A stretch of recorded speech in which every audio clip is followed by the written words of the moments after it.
My name's Khrystian E, and I'm currently a City Councilor-At-Large in Worcester, Massachusetts.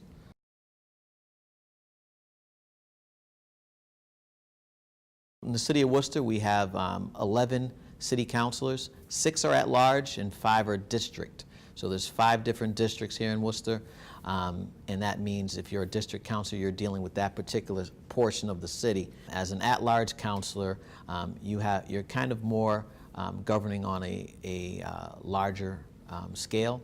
You're looking at more global, large-scale issues around, homelessness is an issue right now in the city, panhandling.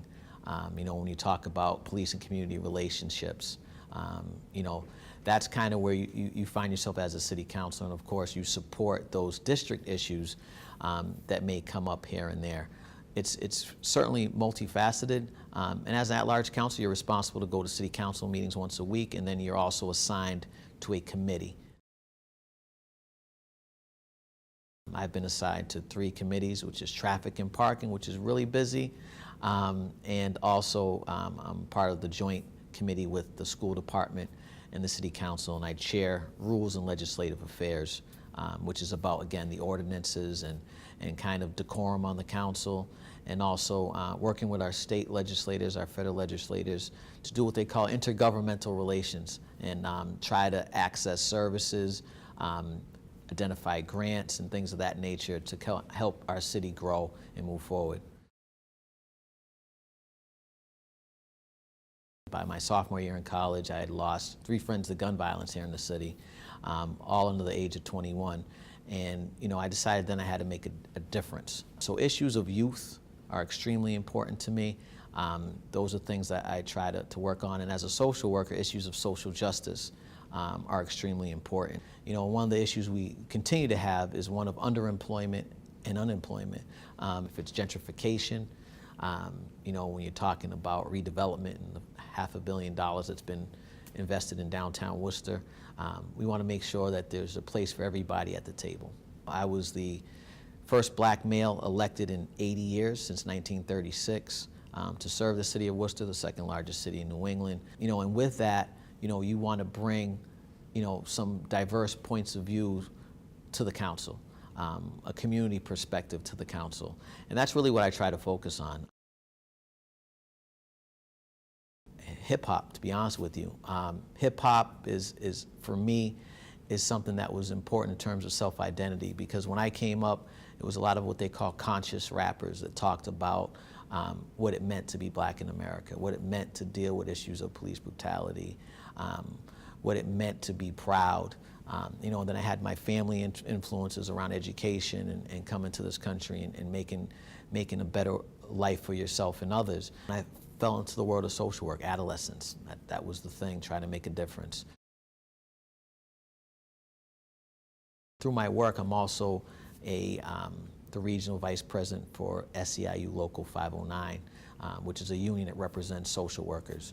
And it was through that I had more of a political input, and I realized, okay, for social services, for kids to get good foster homes, to get the care that they need, for families to get the services to keep them intact or to return kids home, costs money. How do you get the money? You need to go to Beacon Hill, and you need to advocate the State House for funding. So that was my first experience with State House legislators, senators.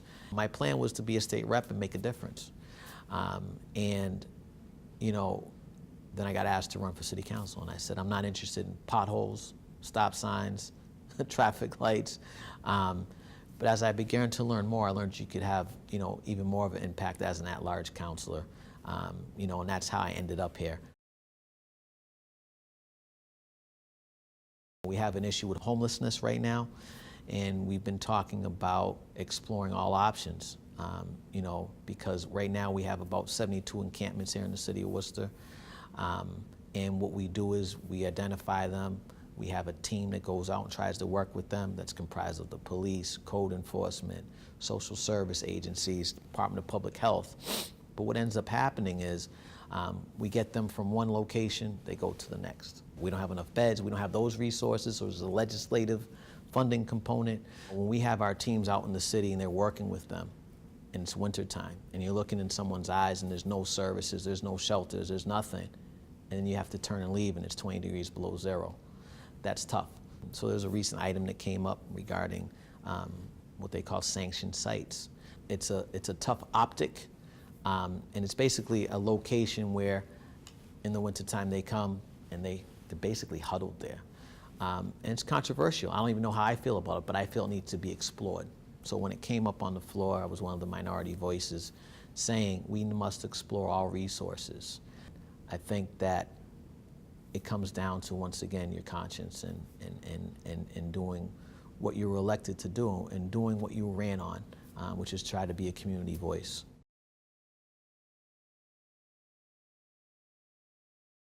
Don't boo, vote. Vote. They're 18, they need to vote. That's a little thing. It's their duty to become civically active. It's your duty to have a responsibility to give back to the community, to learn how to work, to learn how to navigate bad relationships and still function, to learn how government works, for example. You need to get involved in people's campaigns. You know, when I ran for office, we had a group of kids from Maine South. We had a group of kids from different high schools making phone calls, you know, calling on behalf of a candidate, knocking on a door, even little things like mailing things out. Get involved, because some people will listen to you more closely. Others will listen to everyone. I think a lot of us do. But there's also folks who really about responding to the people who are engaged. So get engaged. I can be reached at King K, that's K-I-N-G-K, at worcesterma.gov. And I can also be reached on my cell phone at 508-450-6879.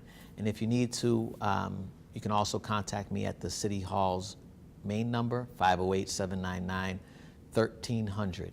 And if it's an issue that's extremely urgent, I try all of the above to make sure that, you know, there's a responsiveness that meets your needs.